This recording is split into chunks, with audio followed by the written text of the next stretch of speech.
शिर्डीच्या जागेसाठी महायुतीने सर्व ताकद पणाला लावली आहे। मुख्यमंत्री एकनाथ शिंदे स्वतः प्रचाराचा आढावा घेत असून संपूर्ण यंत्रणा झोकून काम करत आहे। मंत्री दादा भुसेंनी शिर्डीत बैठक घेत उमेदवार खासदार सदाशिव लोखंडे यांच्याशी चर्चा केली। मुख्यमंत्री एकनाथ शिंदे हे 5 ते 6 दिवसात शिर्डीत महायुतीची बैठक घेणार आहेत।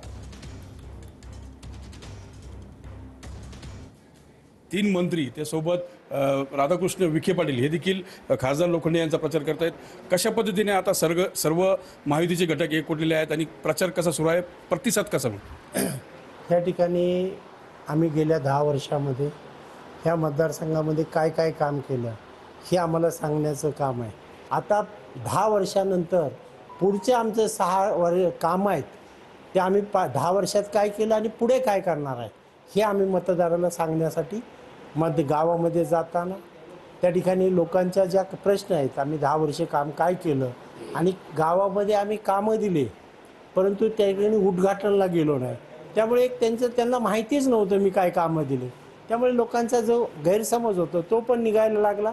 2024ला पुन्हा देशामध्ये पंतप्रधान येतील आणि राज्याचे महायुतीचं सरकार आल्यानंतर डबल इंजिन सरकारचा जास्त उपयोग आम्हाला शिर्डी मतदारसंघामध्ये होईल आणि त्यासाठी आम्ही काम करतोय। शिर्डी लोकसभेसाठी एकनाथ शिंदे का आग्रह आहेत की ही लोकसभा परत आपण जिंकावी?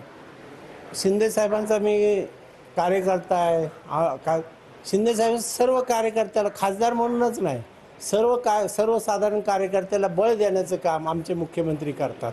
त्यामुळे सदाशिव लोखंडे म्हणून आहे, महाराष्ट्राचे जेवढे उमेदवार असेल ते निवडून आणायचं काम राज्याचे मुख्यमंत्री असेल, दोन्ही उपमुख्यमंत्री असतील आणि आपल्या जिल्ह्याचे पालकमंत्री महोदय राधाकृष्ण विखे पाटील साहेबांनी दोन्ही जिल्ह्याच्या दोन्ही उमेदवाराची जिम्मेदारी घेतली आणि मला विश्वास आहे कामाच्या रूपाने ह्या मतदारसंघामध्ये पुन्हा ही जनता मला निवडून देईल, हे विश्वास आणि आत्मविश्वास मला आहे। मनोज गाडेकर, TV9 मराठी, शिर्डी, अहमदनगर।